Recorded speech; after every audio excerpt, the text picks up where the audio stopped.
वैसे महाराष्ट्र ही नहीं बल्कि इसके अलावा कर्नाटक, तेलंगाना, मध्य प्रदेश समेत कई और राज्यों में भी गणपति उत्सव धूमधाम से मनाया जा रहा है।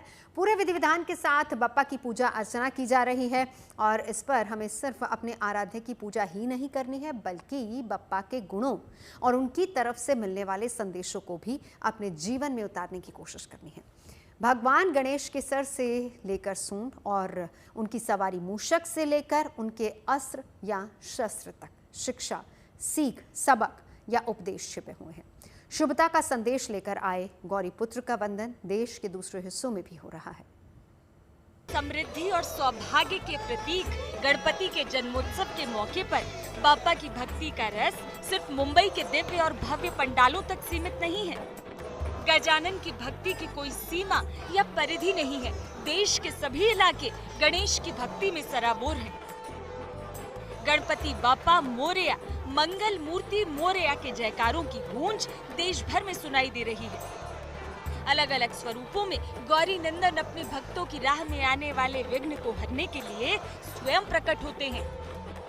आस्था के रंग में सराबोर भक्त पुणे के मशहूर दगड़ू सेठ हलवाई गणपति मंदिर अपने आराध्य के दर्शन के लिए पहुंचे हैं, जहां विराजमान हुए भगवान गणेश का स्वरूप अत्यंत मनोहर और मंगलदायक है। गणेश उत्सव के शुभ अवसर पर दगड़ू सेठ गणपति मंदिर में विशेष पूजा का आयोजन किया गया।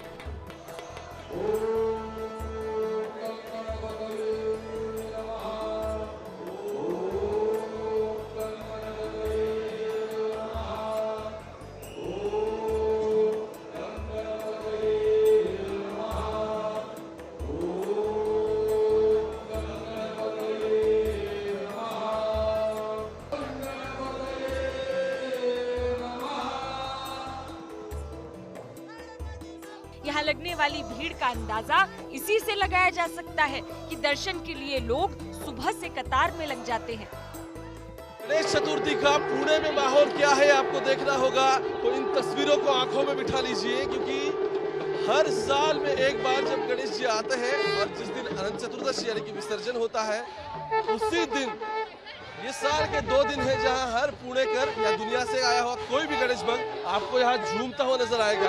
अब हम बेलबाग चौक के नजदीक पुणे के एकदम ठीक सेंटर में खड़े हैं, जहां आपको ये शंखनाद पथक, केशव शंखनाद पथक आता हुआ दिखाई होगा। ऐसी मान्यता है कि विघ्नहर्ता के इस दर से कोई भक्त खाली हाथ नहीं लौटता। भक्तों की सभी मनोकामनाएं यहाँ पूर्ण होती हैं। करीब 100 साल पहले दगड़ू शेठ की तरफ से स्थापित ये गणपति मंदिर अपनी अटूट आस्था और सामाजिक संदेशों के लिए जाना जाता है। इस पंडाल की खासियत इसकी शानदार थीम बेस्ड सजावट होती है। हर साल यहाँ सामाजिक मुद्दे, पर्यावरण संरक्षण, ऐतिहासिक घटनाओं की थीम पर आधारित पंडाल बनता है। बाबा केदार के धाम में भी गणेश चतुर्थी धूमधाम से मनाई जा रही है। केदारनाथ मंदिर के मुख्य द्वार पर मौजूद गणेश भगवान की मूर्ति की विशेष पूजा अर्चना और श्रृंगार करने के बाद आरती उतारी गई।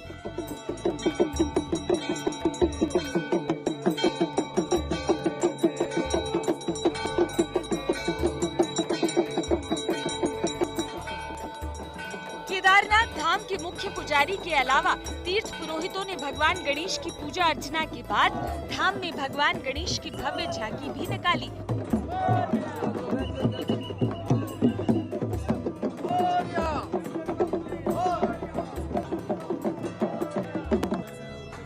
बाप्पा के भक्त पूरे उत्साह के साथ उनकी आराधना कर रहे हैं। उनको तमाम व्यंजनों के भोग लगाए जा रहे हैं।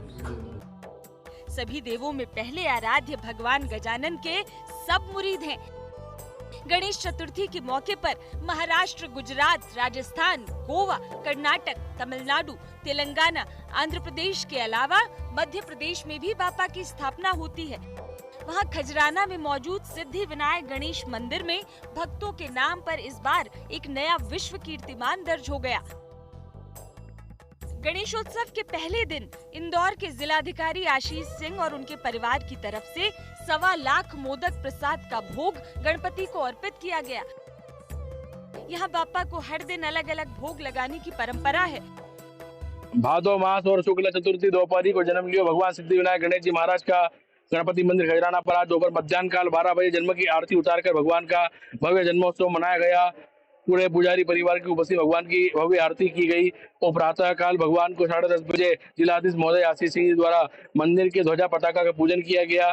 आज गणेश चतुर्थी के एक शुभ अवसर पर मैं सभी को बहुत बहुत शुभकामनाएं देता हूं, बधाई देता हूं। और आज यहाँ श्री खजराना गणेश मंदिर में 10 दिवसीय जो उत्सव है वो प्रारंभ हुआ है। गणेश चतुर्थी से लेकर अनंत चतुर्दशी तक जो चलता है, इस पूरे उत्सव को और अधिक भव्य स्वरूप देने का भी हम लोगों ने प्रयास किया है। और इसके अलावा श्रद्धालुओं की जो सुविधाएं हैं उनको और अधिक बढ़ाते हुए बहुत ही सुगम दर्शन हो, ये दोनों चीजों पे हम लोगों ने काम किया है। पहले दिन 1.25 लाख मोदक प्रसाद के अलावा गुरुवार को अजवाइन, शुक्रवार को मूंग, शनिवार को चवले, रविवार को उड़द, 1 सितंबर को गोंद के लड्डू, 2 को बेसन, 3 को मोतीचूर, 4 को बड़ी बूंदी और 5 को फरियाली ड्राई फ्रूट्स के लड्डुओं का भोग अर्पित किया जाएगा। प्रथम पूज्य गणेश जी के दुनिया में कई मंदिर हैं।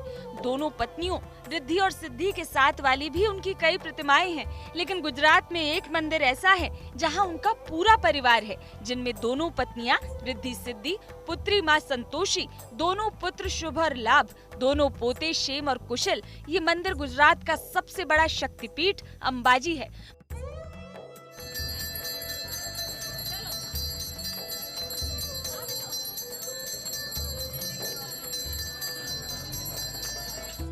मां अम्बा के मंदिर के अलावा इस शक्तिपीठ में कई और देवताओं के मंदिर हैं, जहां गणपति अपने पूरे परिवार के साथ विराजमान हैं।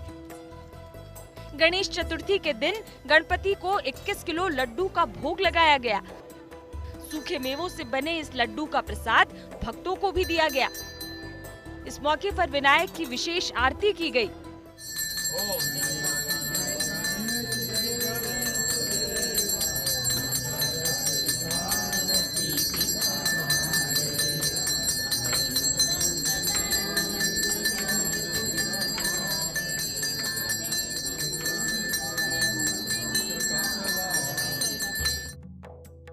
रंग बिरंगे फूलों से सजा गणेश मंदिर बेहद मनमोहक प्रतीत हुआ।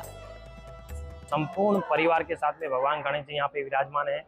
यहाँ इनकी 2 पत्नियां रिद्धि और सिद्धि, 2 पुत्र शुभ और लाभ, 2 पोते श्याम और कुशल और इनकी एक पुत्री संतोषी माँ। ऐसे पूरे परिवार के साथ में भगवान गणेश जी के दर्शन होते हैं।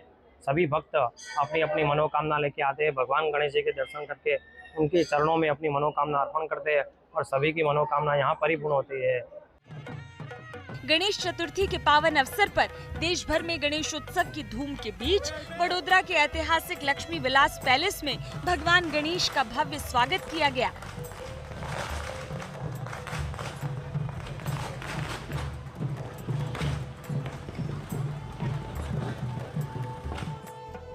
छत्तीस इंच ऊंची और 90 किलो वजनी ये मूर्ति चौहान परिवार की तरफ से भावनगर की मिट्टी से विशेष रूप से बनाई जाती है।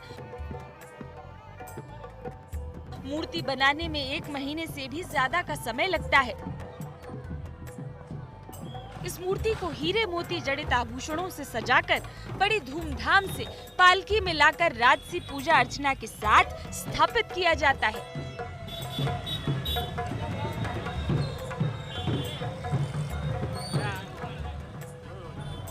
आज परंपरागत तौर पर शाही ठाट बाट के साथ गणेश जी को महल में लाया गया।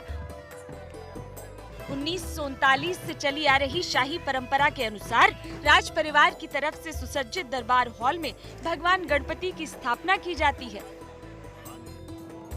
हर बार की तरह इस बार भी गजानन के भक्त सिर्फ अपने आराध्य की पूजा ही नहीं कर रहे, बल्कि बापा के गुणों और उनकी तरफ से मिलने वाले संदेश को भी अपने जीवन में उतारने की कोशिश कर रहे हैं। भगवान गणेश के सिर से लेकर सूंड और उनकी सवारी मूषक से लेकर उनके अस्त्र या शस्त्र तक शिक्षा, सीख, सबक या उपदेश छुपे हैं। पुणे से ओमकार के साथ bureau report, good news today.